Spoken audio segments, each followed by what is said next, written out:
Hello students, this video is for class 8 science. Here I am going to revise chapter 5, that is combustion and flame. So let's get started. First of all, we will talk about what is combustion. Combustion क्या होता है? तो combustion is a chemical process in which a substance reacts with oxygen and generates heat in this process. Combustion एक chemical process है, आप कह सकते हो ये एक केमिकल रिएक्शन है जिसमें कोई भी सबस्टेंस जो है वो ऑक्सीजन के साथ कंबाइन करता है, रिएक्ट करता है और इस प्रोसेस में हीट एनर्जी जनरली रिलीज़ होती है.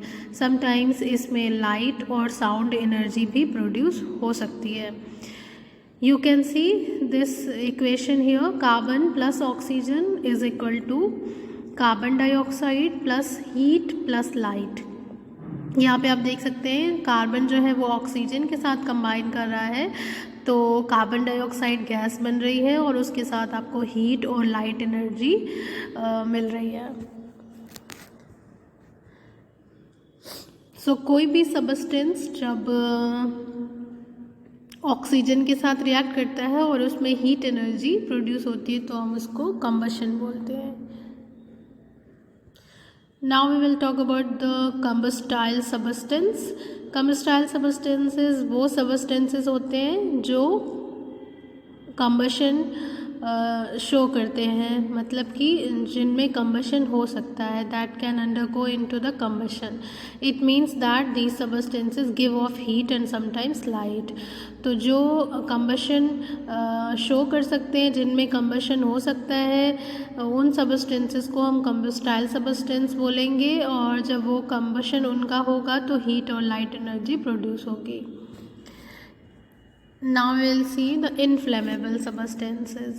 Inflammable substances वो substances होते हैं जिनका ignition temperature काफ़ी लो होता है, मतलब कि वो बहुत आसानी से आग पकड़ लेते हैं. The substances which have very low ignition temperature and catches fire very easily, they are called inflammable substance. Ignition temperature क्या होता है अभी हम आगे देखेंगे. एंड इनफ्लेमेबल सबस्टेंस जो होते हैं वो फ्लेम के साथ बर्न होते हैं, जैसे कि petrol, LPG etcetera.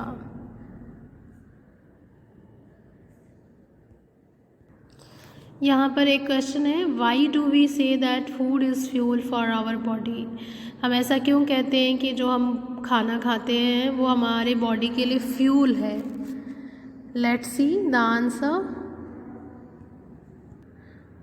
When we eat food, it gets broken down in simpler substances which react with oxygen and generate energy. जो भी खाना हम खाते हैं उसका डाइजेशन होता है, उसमें से न्यूट्रिएंट्स डिराइव किए जाते हैं और वो न्यूट्रिएंट्स जो है फर्दर ऑक्सीजन के साथ रिएक्ट करके हमें हमारी बॉडी को एनर्जी प्रोवाइड करते हैं. तो ये जो आपकी बॉडी में एनर्जी का प्रोडक्शन होता है वो भी एक तरीके का कंबशन ही होता है, ठीक है, और आपको उससे एनर्जी मिलती है. तो इसीलिए हम फूड को फ्यूल ऑफ द बॉडी कहते हैं. हमारी बॉडी के लिए जो एनर्जी की रिक्वायरमेंट है वो फूड से ही एकम्प्लिश होती है. Now we will see the conditions necessary for the combustion to take place are. आपने देखा होगा कि कोई भी चीज़ ऐसे ही अपने आप नहीं चलने लगती है, बल्कि उसको एक सुटेबल कंडीशन चाहिए होती है, उसकी कुछ रिक्वायरमेंट होती है तब भी कोई चीज़ जलती है, उसमें कंबशन होता है. तो क्या क्या कंडीशंस ज़रूरी हैं कंबशन के लिए हम यहाँ पे देखेंगे. तो आप फायर ट्रायंगल से समझ सकते हो कि कोई भी चीज़ में कंबशन कब होगा, वो कब उसमें आग स्टार्ट होगी, क्या when will it catch the fire. तो किसी भी फायर के लिए या कंबशन के लिए 3 चीज़ों का होना मस्ट है. ये 3 चीज़ें जब प्रेजेंट होती हैं तभी कंबशन स्टार्ट होता है. सबसे पहले तो फ्यूल होना चाहिए, कोई सबस्टेंस होना चाहिए जिसका कंबशन होगा. सेकेंडली ऑक्सीजन गैस, क्योंकि वो सबस्टेंस ऑक्सीजन से ही रिएक्ट करेगा। और ये जो रिएक्शन है between the any substance and oxygen, ये रिएक्शन स्टार्ट करने के लिए उसको कुछ टेम्परेचर चाहिए होता है, तो वो हीट से मिलेगा। तो हीट, ऑक्सीजन एंड फ्यूल, ये तीनों चीज़ें जब एक साथ प्रेजेंट रहेंगी तभी कंबशन पॉसिबल है। तो सबसे पहली रिक्वायरमेंट है फ्यूल। फ्यूल होना चाहिए जो कि हीट और लाइट प्रोड्यूस करेगा जब उसमें आग लगेगी, जैसे कि पेट्रोल है, डीजल है, या कोई भी कंबस्टाइल सबस्टेंस। सेकेंड, एयर होनी चाहिए। आप एक एक्सपेरिमेंट से इसको प्रूव कर सकते हो कि एक आप कैंडल ले लो और उसको जला कर रख दो ओपन एयर में, तो वो जलती रहेगी कैंडल। लेकिन अगर आप उसको एक ग्लास से या जार से अगर आप उसको कवर कर दोगे तो आप देखोगे कि थोड़े समय के बाद वो कैंडल अपने आप बुझ जाएगी। तो क्योंकि आपने उसको कवर कर दिया है तो उसको ऑक्सीजन नहीं मिलेगी। जितनी जार या उस ग्लास में ऑक्सीजन होगी उतनी तो यूज्ड अप हो जाएगी और उसके बाद वो कैंडल बुझ जाएगी, क्योंकि उस ऑक्सीजन की सप्लाई बंद हो जाएगी। तो ऑक्सीजन जो है, बिना ऑक्सीजन के कंबशन नहीं हो सकता है। तो ऑक्सीजन को हम सपोर्टर ऑफ कंबशन कहते हैं। तीसरा है heat. The substance must reach its ignition temperature to catch fire. एक मिनिमम टेम्परेचर चाहिए होता है कंबशन के लिए, उस मिनिमम टेम्परेचर को हम इग्निशन टेम्परेचर कहते हैं। Ignition temperature is the lowest temperature at which a substance catches fire और स्टार्ट बर्निंग। यहाँ पर आप देख सकते हैं इग्निशन टेम्परेचर अलग अलग चीज़ों का अलग अलग होता है। जैसे वाइट फॉस्फोरस, इसका इग्निशन टेम्परेचर 35 डिग्री सेल्सियस होता है। Petrol 246 degree Celsius, kerosene 220 degree Celsius, diesel 210 degree Celsius, wood 300 degree Celsius, and coal it requires 454 degree Celsius, and piece of paper requires 233 degree Celsius। तो ये अलग अलग चीज़ों का अलग अलग मिनिमम टेम्परेचर रिक्वायरमेंट होता है to start the combustion reaction. तो आप देख सकते हैं यहाँ पे सबसे कम इग्निशन टेम्परेचर वाइट फॉस्फोरस का है। तो गर्मियों में इतना रूम टेम्परेचर कभी कभी हो जाता है, तो अगर फॉस्फोरस को आप ऐसे ओपन एयर में रख देंगे तो गर्मियों में ये अपने आप भी जलने लग सकता है, क्योंकि इसको इग्निशन टेम्परेचर जो इसका है वो रूम टेम्परेचर से मैच कर जाता है। Now we will talk about the types of combustion. Combustion जो है वो एक से ज़्यादा टाइप का होता है। सबसे पहले हम लोग पढ़ेंगे रैपिड कंबशन। रैपिड कंबशन में कोई भी सबस्टेंस जो है वो बहुत क्विकली, बहुत फास्टली जलने लगता है और हीट और लाइट एनर्जी प्रोड्यूस करने लगता है। तो रैपिड का मतलब ही होता है वेरी वेरी फास्ट। तो बहुत जल्दी से जब कंबशन होगा तो हम उसको रैपिड कंबशन कहेंगे। जैसे कि एलपीजी, लिक्विफाइड पेट्रोलियम गैस, ठीक है। एलपीजी जो हम अपने किचन में एज अ फ्यूल यूज़ करते हैं, तो आप देखते हैं कि एक छोटे से स्पार्क से ही वो गैस तुरंत बहुत ही फास्टली, बहुत ही क्विकली जलने लगती है। तो ये एग्जाम्पल है रैपिड कंबशन का। Second, spontaneous combustion. Spontaneous combustion जो होता है वो अपने आप जो है वो जलने लगता है। इसमें बहुत ज़्यादा एफर्ट की ज़रूरत नहीं पड़ती है। जैसे कि फॉस्फोरस, अभी आपने देखा था कि फॉस्फोरस का जो इग्निशन टेम्परेचर है वो काफ़ी लो है। तो गर्मियों के दिन में जो रूम टेम्परेचर होता है वो इसके इग्निशन टेम्परेचर से मैच कर जाता है और अपने आप ये जलने लगता है। तो स्पॉन्टेनियसली में मतलब कोई एफर्ट की ज़रूरत नहीं पड़ती, अचानक से खुद से ही आग लग जाती है, कंबशन स्टार्ट हो जाता है। जैसे कि जंगलों में, गर्मियों के दिनों में जंगलों में आग लग जाती है, या फिर कोल माइंस में अचानक से कोई स्पार्क की वजह से आग लग जाती है। इसमें जो हीट होता है सन से या लाइटनिंग, ये इग्निशन टेम्परेचर प्रोवाइड कर देता है और स्पॉन्टेनियसली फॉरेस्ट फायर इसमें लग जाती है। यहाँ पे आप देख सकते हैं forest fire and combustion of phosphorus. Next हम देखेंगे एक्सप्लोजन। एक्सप्लोज़न में क्या होता है कि कोई मटेरियल में जब कंबशन होता है तो वो अचानक से बर्स्ट हो जाता है, और बर्स्ट होने की वजह से उसमें हीट और लाइट तो प्रोड्यूस होता ही है, एक और एनर्जी प्रोड्यूस होता है, दैट इज़ साउंड। और इसमें आपको प्रेशर का भी इन्वॉल्वमेंट देखने को मिलता है। तो ये जो सडन बर्स्टिंग होता है इसको हम लोग बोलते हैं एक्सप्लोजन, जैसे कि crackers and fireworks which release a large amount of gas too. ये जो फायर क्रैकर जब जल रहा है तो ये एक्सप्लोजन का एग्जाम्पल है। Now we will talk about control of fire. How can we control fire? Fire को कंट्रोल कैसे कर सकते हैं? तो फायर को कंट्रोल करने के लिए काफ़ी सारे तरीके, क्योंकि जो अनडिज़ायरेबल फायर होता है उससे हमें काफ़ी नुकसान होता है, तो हमें फायर को कंट्रोल करना आना चाहिए। तो जो भी चीज़ें फायर के लिए रिक्वायर्ड हैं, नेसेसरी हैं, अगर उनमें से हम किसी चीज़ को भी हटा लें तो फायर बुझ सकती है, आग बुझ सकती है। तो फायर ट्रायंगल में आपने देखा था कि ऑक्सीजन, फ्यूल और हीट की रिक्वायरमेंट होती है। तो अगर इसमें से कोई एक भी अगर हम यहाँ से स्किप कर दें तो फायर जो है वो नहीं लगेगी। रिमूविंग द फ्यूल, तो अगर हम फ्यूल ही हटा लें, है ना, तो कंबशन स्टॉप हो जाएगा। या जो एयर की सप्लाई है ना, उसको हम कट ऑफ करके आग को बुझा सकते हैं। कटिंग ऑफ हीट और lowering the temperature of the fuel. Ignition temperature को अगर हम बढ़ा दें, है ना, तो उससे भी हम कंबशन को रोक सकते हैं। How do fire extinguisher work? तो आपने काफ़ी जगहों पे देखा होगा कि फायर एक्सटिंग्विशर एक इक्विपमेंट है जो आग बुझाने के लिए यूज़ किया जाता है। तो ये कैसे काम करता है, कितने टाइप का होता है, ये भी आपको पढ़ना है। Fire extinguishers are devices use to put out fires. आग बुझाने के लिए जो डिवाइस का हम इस्तेमाल करते हैं इनको हम फायर एक्सटिंग्विशर कहते हैं। ये या तो एयर की सप्लाई को कट ऑफ कर देते हैं या फिर फ्यूल को कूल ऑफ कर देते हैं, ठंडा कर देते हैं, उसके इग्निशन टेम्परेचर को बढ़ा देते हैं। ठीक है, तो या उसके इग्निशन टेम्परेचर से कम कर देते हैं उसके टेम्परेचर को, है ना, जो सबस्टेंस जल रहा है तो उसके टेम्परेचर को उसके इग्निशन टेम्परेचर से कम कर देंगे तो भी आग बंद हो जाती है। या दोनों एक साथ हम ये काम कर सकते हैं।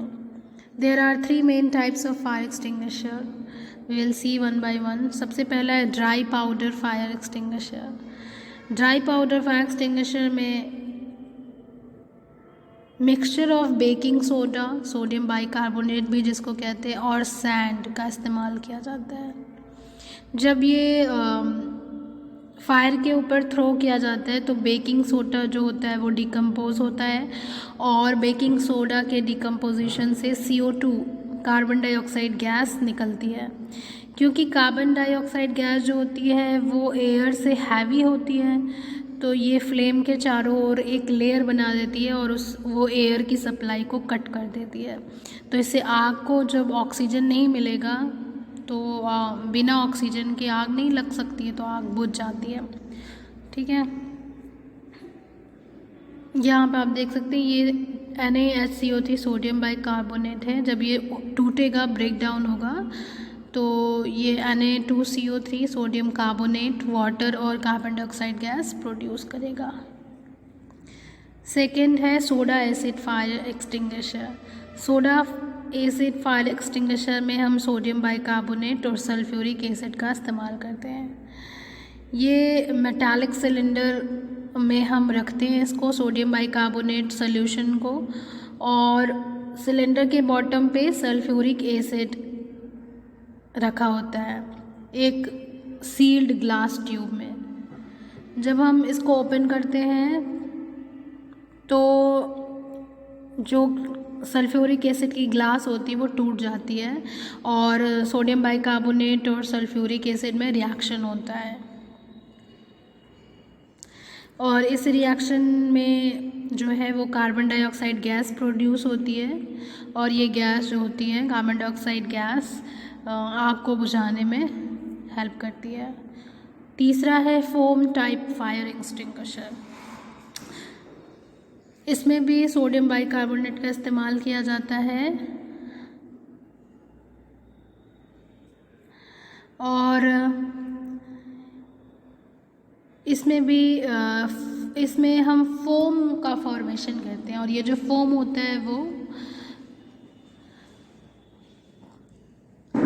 सबस्टेंस को, जो भी कम्बस्टाइल सबस्टेंस है उसको कवर अप कर लेता है और इससे एयर की सप्लाई कट ऑफ हो जाती है। तो एयर और उस सबस्टेंस के बीच में रिएक्शंस नहीं हो पाते हैं और आग जो होती है वो धीरे धीरे करके बुझ जाती है। तो ज़्यादातर हम इसको यूज़ करते हैं ऑयल में लगी हुई आग को बुझाने के लिए, क्योंकि फोम जो होता है वो ऑयल से हल्का होता है तो वो उसके ऊपर एक लेयर बना देता है और एयर की सप्लाई को कट कर देता है। When should we use or not use water to extinguish the fire? क्या हम पानी का इस्तेमाल कर सकते हैं आग को बुझाने में? अगर कर सकते हैं तो कब हमें करना चाहिए और कब नहीं करना चाहिए? Let's see, it is very important. When wood, paper and clothes are on fire, we can use water to extinguish them. अगर लकड़ी में, पेपर में, कपड़ों में आग लगी हुई है तो हम पानी का इस्तेमाल करके उसको बुझा सकते हैं, क्योंकि पानी क्या कर देता है, उस बर्निंग मटेरियल के टेम्परेचर को लोअर डाउन कर देता है, तो उसका टेम्परेचर उसके इग्निशन टेम्परेचर से कम हो जाता है। तो क्योंकि इग्निशन टेम्परेचर मेंटेन नहीं हो पाता है तो आग जो होती है वो बुझ जाती है। We should not use water when electrical equipment is on fire. लेकिन बहुत ध्यान देने वाली ये बात है कि अगर इलेक्ट्रिकल इक्विपमेंट में आग लगी हुई है तो हम वहाँ पर पानी का इस्तेमाल नहीं करेंगे आग को बुझाने के लिए, क्योंकि ये जो नॉर्मल टैप वाटर होता है वो कंडक्टर होता है इलेक्ट्रिक करंट का, तो ये इलेक्ट्रिसिटी को कंडक्ट करेगा और हमें शॉक भी लग सकता है और ज़्यादा शॉर्ट सर्किट हो सकती है। और अगर ऑयल में आग लगी हो, तेल में आग लगी हुई है तो भी हमें पानी का इस्तेमाल नहीं करना चाहिए, क्योंकि ऑयल जो होता है वो पानी से हल्का होता है, तो पानी हैवी हो जाता है और वो नीचे चला जाता है, ऑयल ऊपर आ जाता है पानी के सरफेस के और आग जलती ही रहती है, इट रिमेन्स फायरिंग। तो इसलिए हमें जब भी इलेक्ट्रिकल इक्विपमेंट में आग लगी हो या फिर ऑयल में आग लगी हो तो हम पानी का इस्तेमाल नहीं कर सकते, ये काफ़ी डेंजरस है। वहाँ पर हमें फायर एक्सटिंग्विशर का यूज़ करना चाहिए या फिर हम सॉइल या सैंड का इस्तेमाल कर सकते हैं। What should we do when electrical equipment on flammable materials like petrol catches fire? तो ऐसे समय में हम क्या करें जब इलेक्ट्रिकल इक्विपमेंट और ऑयल में अगर आग लगती है, तो यहाँ पर carbon dioxide is the best fire extinguisher.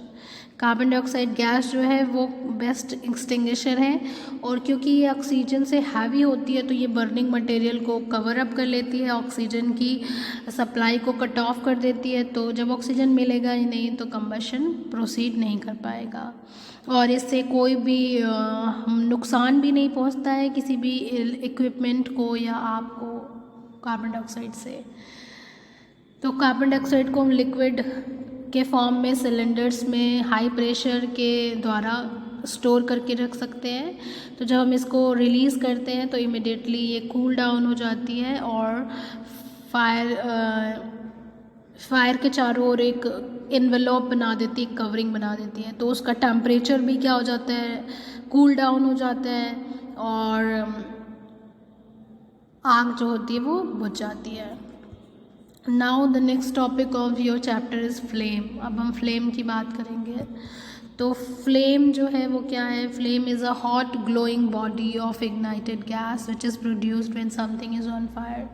जब भी कोई चीज़ जल रही होती तो आपको उसमें एक ग्लोइंग वैपर गैस दिखाई देता है, तो उसे ही हम फ्लेम कहते हैं। फ्लेम एक्चुअली में क्या होता है, बर्निंग ऑफ वैपर होता है या गैस होता है। जब भी कोई चीज़ जल रही होती है तो उसमें जो वैपराइजेशन हो रहा होता है, तो जो वैपर होती है, जो गैस होती है जो उसमें से निकल रही होती है, जब वो जलती है तो फ्लेम का फॉर्मेशन होता है, फ्लेम का फॉर्मेशन होता है।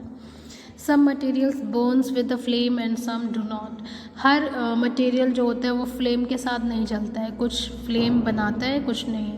तो यहाँ पे आप देख सकते हैं कि जैसे कैंडल जो है इसमें फ्लेम आपको देखने को मिलती है, एंड मैग्नीशियम में फ्लेम नहीं मिलती है क्योंकि इसमें वेपोराइजेशन नहीं होता है। कैम्फर में फ्लेम्स निकलती है, केरोसिन स्टोव में, चारकोल में। तो जहाँ कहीं भी जो भी फ्यूल वेपोराइज होंगे, वेपर्स जिसमें बनेगा, वहीं पर आपको फ्लेम देखने को मिलेगी। Now we'll talk about the zones of flame. A flame has 3 zones. किसी भी फ्लेम में 3 जोन होते हैं, outer, middle and inner most zone. तो यहाँ पर हम देखेंगे जो आउटर जोन होता है वो कंप्लीट वहाँ पर कंबशन हो रहा होता है और वहाँ पे ब्लू कलर का आपको दिखाई दे रहा होता है वो एरिया। तो और ये एरिया सबसे हॉटेस्ट होता है, सबसे ज़्यादा गर्म होता है क्योंकि वहाँ पे कंप्लीट कंबशन होता है तो ज़्यादा से ज़्यादा हीट एनर्जी प्रोड्यूस होती है। मिडिल जोन जो होता है वो पार्शियल कंबशन का जोन होता है, येलो कलर की फ्लेम आपको वहाँ दिखाई देती है, मॉडरेटली हीट होता है क्योंकि इनकम्प्लीट कंबशन होता है वहाँ पे। और सबसे नीचे आपको लीस्ट हॉट एरिया दिखाई देता है जो ब्लैक कलर का होता है, और इनर मोस्ट जोन उसको कहते हैं। वहाँ पर जो होता है वो अनबर्न्ड वेपर्स होते हैं क्योंकि वहाँ पे कोई कंबशन नहीं हो रहा होता, तो इसलिए आपको ब्लैक एरिया दिखाई देता है। Outer most zone blue colour का होता है, हॉटेस्ट पार्ट होता है, और इसको यहाँ पर कंप्लीट कंबशन होता है। मिडिल जोन येलो कलर का होता है, मॉडरेटली हॉट होता है, और यहाँ पे पार्शियल कंबशन यानी इनकम्प्लीट कंबशन होता है। इनर मोस्ट जोन जो होता है वो ब्लैक कलर का होता है, लीस्ट हॉट होता है, और यहाँ पे आपको सबसे कम कंबशन देखने को मिलती है।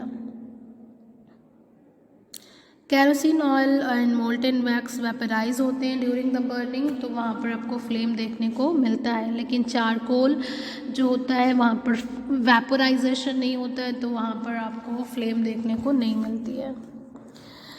एक क्वेश्चन यहाँ पे आप देख सकते हैं, why do gold Smiths blow at the outer most zone of the flame for melting gold and silver. कोई जो सुनार होते हैं गोल्ड स्मिथ, वो गोल्ड और सिल्वर को पिघलाने के लिए फ्लेम की आउटर मोस्ट जोन को इस्तेमाल करते हैं क्योंकि आउटर मोस्ट जोन जो होती है वो हॉटेस्ट पार्ट होता है, वहाँ पे सबसे ज़्यादा हीट एनर्जी प्रोड्यूस होती है।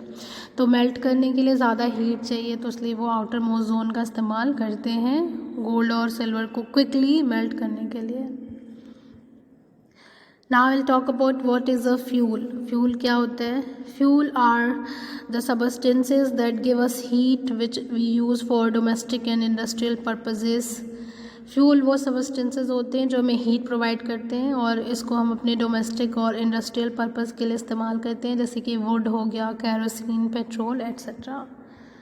What will an ideal fuel और गुड फ्यूल लुक लाइक? कोई भी फ्यूल, ऐसे तो बहुत सारी चीज़ें हैं जिनको आप जलाएंगे तो आपको हीट मिलेगा, लेकिन कौन सा ऐसा सबस्टेंस है जो आइडियल है या गुड है? तो ideally a good fuel is one which has following characters, जैसे प्रॉपर इग्निशन टेम्परेचर होना चाहिए, neither too high not too low, बहुत ज़्यादा भी नहीं बहुत कम भी नहीं, डजन प्रोड्यूस अनडिज़ायरेबल और poisonous substances and cause pollution. ऐसा ना हो कि जब हम किसी चीज़ को कंबस्ट करें तो बहुत ज़्यादा अनडिज़ायरेबल पॉइजनस गैस निकले और पोल्यूशन हो। Does not leave behind much ash, ज़्यादा ऐश नहीं प्रोड्यूस होना चाहिए, चीप होना चाहिए, रीडली अवेलेबल, आसानी से सबको कॉमन मैन को अवेलेबल होना चाहिए, produces a large amount of heat और हैव हाई कैलोरीफिक वैल्यू, इसकी कैलोरीफिक वैल्यू अच्छी होनी चाहिए, ज़्यादा से ज़्यादा हीट प्रोड्यूस करे कम से कम फ्यूल में, मॉडरेट रेट ऑफ कंजप्शन, कम खपत हो इसकी, ईज़िली कंट्रोलेबल हो, आसानी से इसको कंट्रोल किया जा सके, ये ना हो कि आग अनकंट्रोलेबल हो जाए और नुकसान हो, easy to handle and transport, handle करना और एक जगह से दूसरी जगह ले जाना ये आसान होना चाहिए, और उसमें मॉइस्चर कंटेंट कम होना चाहिए ताकि वो आसानी से जल सके। तो ये सारे कैरेक्टरिस्टिक्स होने चाहिए अच्छे फ्यूल में। और अब हम बात करेंगे फ्यूल एफिशिएंसी की। फ्यूल एफिशिएंसी डिपेंड करती है फ्यूल की कैलोरीफिक वैल्यू पर। तो कैलोरीफिक वैल्यू क्या होता है? द वैल्यू, ये वैल्यू बताती है कि कोई फ्यूल कितना ज़्यादा एफिशिएंट है ना। तो जब भी हम किसी फ्यूल के 1 kg क्वांटिटी को जलाते हैं तो उसमें से जितनी एनर्जी हीट एनर्जी प्रोड्यूस होती है उसी को उसका हम कैलोरीफिक वैल्यू कहते हैं। कैलोरीफिक वैल्यू को मेज़र करने के लिए हम जिस यूनिट का इस्तेमाल करते हैं वो है किलो जूल पर केजी, ठीक है, केजे पर केजी, ठीक है, किलो जूल पर केजी का इस्तेमाल करते हैं। 1 kg फ्यूल को जलाने पर जितनी हीट हमें प्रोड्यूस होकर मिलेगी उसको हम कैलोरीफिक वैल्यू कहेंगे। तो जिस भी फ्यूल की कैलोरीफिक वैल्यू जितनी ज़्यादा होगी वो फ्यूल उतना ज़्यादा एफिशिएंट होगा। यहाँ पर आप देख सकते हैं कुछ फ्यूल दिया हुआ है और उसकी कैलोरीफिक वैल्यू है। तो cow dung, cake, then wood, coal, petrol, kerosene, diesel, methane, CNG, LPG, biogas and hydrogen. यहाँ पे आप देख सकते हैं कि जो कैलोरीफिक वैल्यू है वो हाइड्रोजन की काफ़ी ज़्यादा है। If you look at the table, we'll see that hydrogen seems to be the most efficient fuel, followed by LPG and methane. Come next, closely followed by kerosene, diesel and methane. Cow dung cake seems to be the least efficient fuel here. यहाँ पे आप देख सकते हैं कि hydrogen जो है सब उसकी कैलोरीफिक वैल्यू सबसे ज़्यादा है और काऊ डंग की सबसे कम है। तो आप काऊ डंग को आपको बहुत ज़्यादा क्वांटिटी में बर्न करना पड़ेगा to get lots of heat energy. Now I talk about uses of fuel. Fuel को हम काफ़ी तरीक़ों में इस्तेमाल कर सकते हैं, जैसे कि गैसोलीन को हम कार में, स्कूटर में यूज़ करते हैं to run the vehicles every day. Natural gas को हम हीटिंग सिस्टम में, water heater, dryer, stove tops में यूज़ करते हैं, अपने घरों में इस्तेमाल करते हैं। ऑयल एंड नेचुरल गैस को हम बहुत सारी चीज़ों में यूज़ करते हैं एवरी डे, जैसे कि making plastic, pharmaceuticals and several other item we use daily. Coal का इस्तेमाल प्राइमरी फॉसल फ्यूल की तरह इस्तेमाल करते हैं हम थर्मल पावर प्लांट में इलेक्ट्रिसिटी प्रोड्यूस करने के लिए। Now will talk about types of fuel. Fuel कितने टाइप का होता है? तो फ्यूल को जनरली 3 ग्रुप में डिवाइड किया गया है उनके स्टेट ऑफ मैटर के बेसिस पर। पहला आप पढ़ेंगे लिक्विड फ्यूल, तो जो लिक्विड फॉर्म में पाए जाएंगे उनको हम लिक्विड फ्यूल कहेंगे, जैसे कि पेट्रोलियम। पेट्रोलियम एक फॉसिल फ्यूल है, crude oil, diesel, kerosene etcetera ये लिक्विड फॉर्म में आप पाए जाते हैं। सॉलिड फ्यूल जैसे फायरवुड, चारकोल, कोल, कोक या काऊ डंग, एनिमल फैट, स्ट्रॉ, ये सारा सॉलिड की फॉर्म में मिलता है और हम इसको एज अ फ्यूल यूज़ करते हैं। Paraffin, wax, agricultural waste, camphor, ये सारी चीज़ें सॉलिड फॉर्म में मिलती हैं और एज अ फ्यूल हम इस्तेमाल करते हैं। गैसोस फ्यूल जो गैसोस फॉर्म में होते हैं, जैसे एलपीजी, लिक्विड पेट्रोलियम गैस, या फिर सीएनजी आप यूज़ करते हैं। Compressed natural gas, compressed natural gas को हम ऑयल वेल से हमें मिलता है, ये तेल के कुओं से हमें मिलता है। नेचुरल गैस में जो गैस होती है वो कौन सी होती है? मीथेन होती है। तो मीथेन का भी इस्तेमाल हम करते हैं as a fuel. Butane gas का इस्तेमाल करते हैं एज अ फ्यूल। जो हमारी एलपीजी होती है उसमें ब्यूटेन ही पाया जाता है जिसको हम बर्न करते हैं आसानी से। In the villages, animal dung and farm waste are used to produce biogas. Biogas बनाने के लिए एनिमल डंग और फार्म वेस्ट का इस्तेमाल किया जाता है। गाँव में हार्ड कोक को हीट किया जाता है और उसको कोक और कोल गैस में प्रोड्यूस करते हैं। वाटर गैस बनाते हैं चारकोल से, और एसिटिलीन का भी हम इस्तेमाल करते हैं अपने कैल्शियम कार्बाइड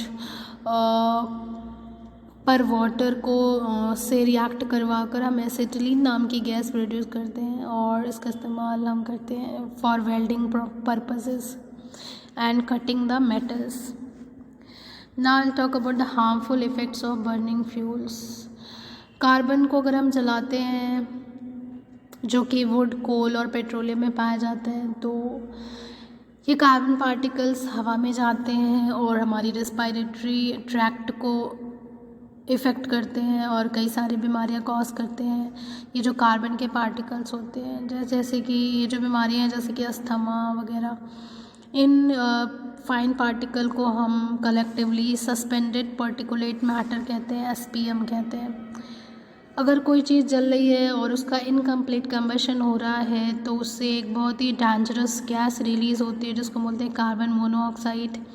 ये काफ़ी पॉइजनस होती है और लोगों की जान चली जाती है। And it is called silent killer, क्योंकि अगर कोई इंसान कॉन्टीन्यूसली कार्बन मोनोऑक्साइड गैस को इनहेल कर रहा है तो वो अनकॉन्शियस हो जाता है, एक तरीके से वो सो जाता है और उसको पता भी नहीं चलता है। धीरे धीरे करके उसके ब्लड का जो हीमोग्लोबिन होता है वहाँ से ऑक्सीजन को ये गैस कार्बन मोनोऑक्साइड जो होती है वो हीमोग्लोबिन में से ऑक्सीजन को रिप्लेस कर देती है और ऑक्सीजन की कमी से वो इंसान सोया ही मर जाता है। तो ये काफ़ी हार्मफुल होती है। और काफ़ी सारे फ्यूल में से अनबर्न्ड हाइड्रोकार्बन्स और बहुत सारे कैंसर कॉजिंग कंपाउंड्स निकलते हैं जो काफ़ी सीरियस हेल्थ हज़ार्ड क्रिएट करते हैं। कार्बन डाइऑक्साइड जो है वो बहुत सारे फ्यूल से रिलीज़ होती है और जो एटमॉस्फेयर में इम्बैलेंस क्रिएट करती है। डिफॉरेस्टेशन, पेड़ों की कटाई से क्या होता है कि कार्बन डाइऑक्साइड जो होता है वो एब्जॉर्ब नहीं हो पाता है अच्छे से, तो इससे कार्बन डाइऑक्साइड के बढ़ने से जो है वो ग्लोबल वार्मिंग हो रहा है। कोल और डीजल को अगर हम जलाते हैं तो उससे कुछ हार्मफुल गैसेस निकलती हैं जैसे सल्फ़र डाइऑक्साइड, जो कि पानी में मिक्स होकर एटमॉस्फेयर में जो मॉइस्चर होता है उससे मिक्स होकर ये सल्फ्यूरिक एसिड बनाती हैं। और ये जब सल्फ्यूरिक एसिड बारिश के साथ गिरता है तो उसको हम एसिड रेन कहते हैं और ये काफ़ी कोरोसिव होता है। ये चीज़ों को, बिल्डिंग्स को, मॉन्यूमेंट्स को, प्लांट्स को जला देता है।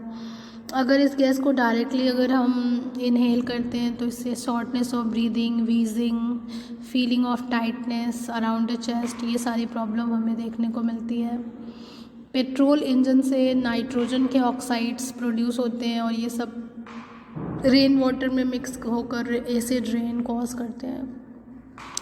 ग्लोबल वार्मिंग भी एक बहुत बड़ा रिज़ल्ट है फ्यूल के बर्निंग का। ग्लोबल वार्मिंग का मतलब होता है कि अर्थ के एटमॉस्फेयर का टेम्परेचर का बढ़ना।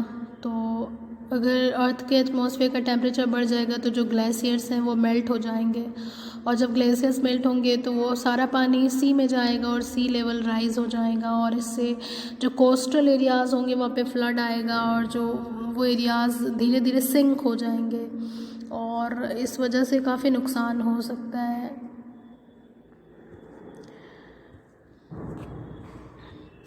Y do we not burn wood any more, हम लकड़ियाँ क्यों नहीं जलाते हैं? तो क्यों लकड़ियाँ जो होती हैं वो लो कॉस्ट फ्यूल है, ईज़िली अवेलेबल है, लेकिन इनके जलाने से बहुत ज़्यादा धुआं वगैरह निकलता है जो हमारे रेस्पिरेटरी ट्रैक्ट में एंटर करता है तो बहुत सारी प्रॉब्लम्स होती है। और पेड़ों को कटने से जंगल कम हो रहे हैं और उस वजह से हमारा जो एटमॉस्फेयर है, जो एनवायरनमेंट है वो इम्बैलेंस हो रहा है और बहुत ज़्यादा पोल्यूशन भी कॉज होता है लकड़ियाँ जलाने से। तो इस वजह से लोग जो होते हैं अब एलपीजी और सीएनजी को प्रेफर करते हैं। Why should we use CNG as automobile fuel? CNG is a cleaner fuel. CNG एक कंप्रेस्ड नेचुरल गैस है और ये काफ़ी क्लीन है, इसमें से बहुत ज़्यादा पॉल्यूटेंट्स नहीं निकलते हैं जितना कि पेट्रोल और डीजल से निकलते हैं, तो इसलिए हमें सीएनजी यूज़ करना चाहिए।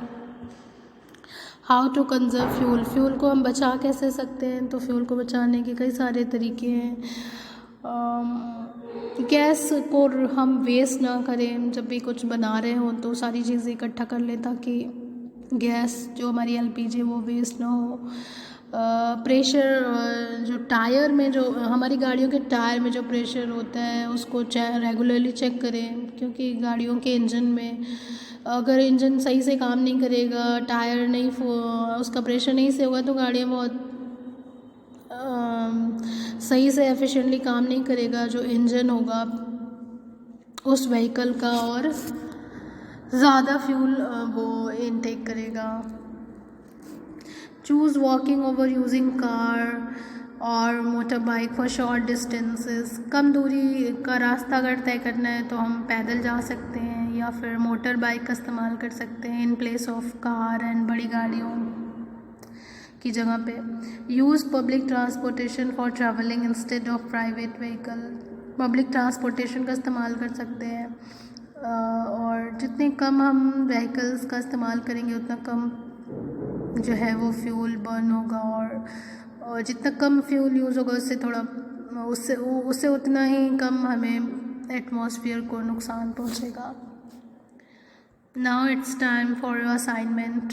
यहाँ पर आप कुछ क्वेश्चन दिए गए हैं, उसको आप अपनी प्रैक्टिस कॉपी में लिखेंगे फाइंड आउट करके और उसे याद करेंगे। पहला क्वेश्चन है व्हाट इज़ कंबशन, कंबशन क्या होता है, and second how do we control fire, हम फायर को कंट्रोल कैसे कर सकते हैं। Right types of combustion, combustion कितने टाइप का होता है। व्हाट इज़ फ्लेम, फ्लेम क्या है, क्या है। Right structure of a flame, flame में क्या क्या चीज़ें होती हैं, उसका लेबल डायग्राम आपको बनाना है। What is a fuel, fuel क्या होता है।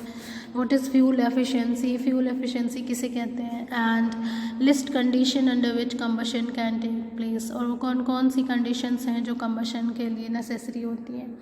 So these are some questions. You can check your understanding by solving these questions. So that's all for this video. Thank you.